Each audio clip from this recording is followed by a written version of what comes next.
proses glikolisis. Sebelum lebih jauh kita membahas apa itu proses glikolisis, maka kita harus ketahui bahwasannya di dalam sel terdapat sitoplasma dan mitokondria. Sitoplasma ini adalah tempat terjadinya proses glikolisis, sedangkan mitokondria adalah proses respirasi seluler. Mitokondria ini memiliki dua membran, membran luar dan membran dalam. Membran dalam memiliki lekukan ke arah dalam yang disebut dengan krista. Isi dari mitokondria ini adalah matriks. Di dalam matriks terdapat DNA dan ribosom.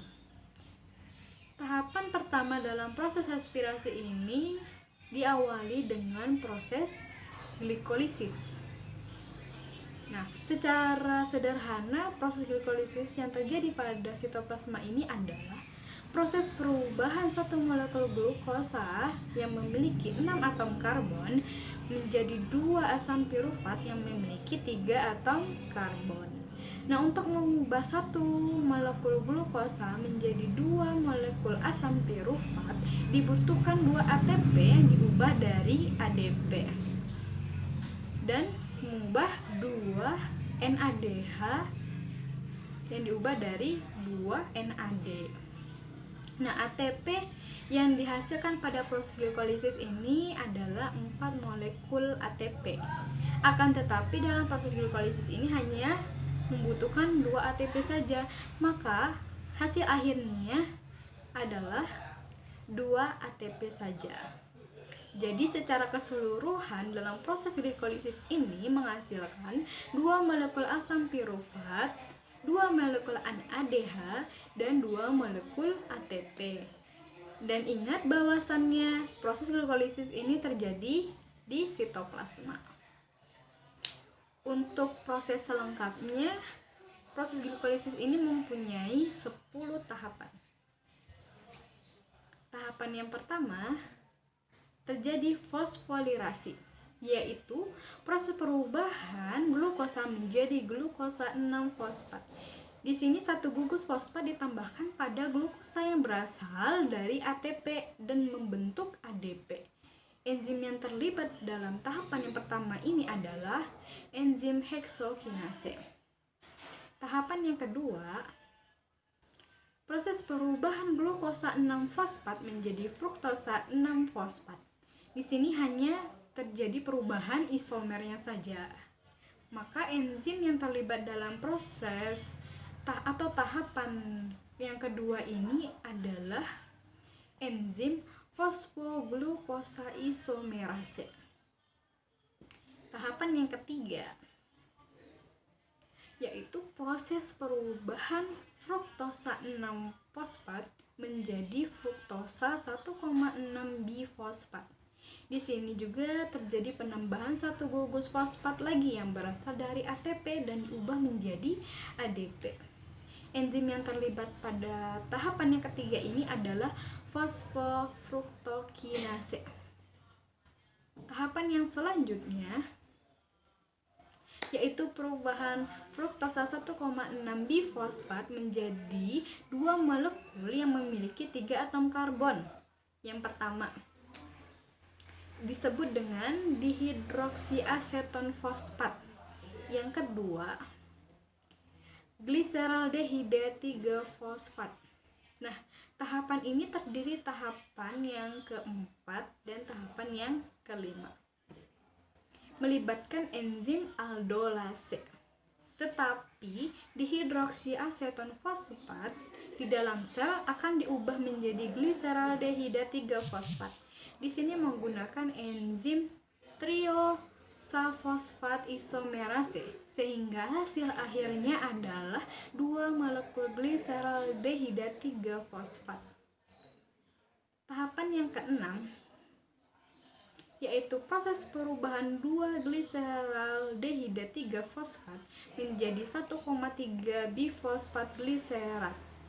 Di sini terjadi perubahan fosfat atau prosesnya disebut dengan fosfolirasi. Selain itu melepaskan ion hidrogen dan juga 2 elektron. Ion hidrogen ini akan ditangkap oleh NAD sehingga membentuk dua molekul NADH. Enzim yang terlibat dalam proses ini adalah enzim gliseraldehida 3-fosfat dehidrogenase. Tahapan yang ketujuh yaitu proses perubahan 1,3 bifosfat gliserat menjadi 3-fosfogliserat. Di sini 1,3 bifosfogliserat melepaskan satu gugus fosfat yang akan ditangkap oleh ADP dan membentuk dua molekul ATP. Enzim yang terlibat dalam proses yang ketujuh ini adalah fosfogliserakinase. Tahapan yang kedelapan yaitu proses perubahan 3-fosfogliserat menjadi 2-fosfogliserat. Enzim yang terlibat dalam proses ini adalah enzim fosfogliseromutase.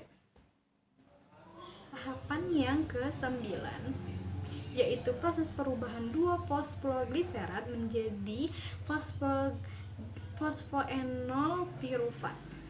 Enzim yang terlibat dalam tahapan yang ke-9 ini adalah enzim enolase. Nah, pada proses ini tuh terjadi pelepasan dua molekul H2O atau air. Untuk tahapan yang terakhir yaitu pengubahan fosfoenol pirufat menjadi asam pirufat.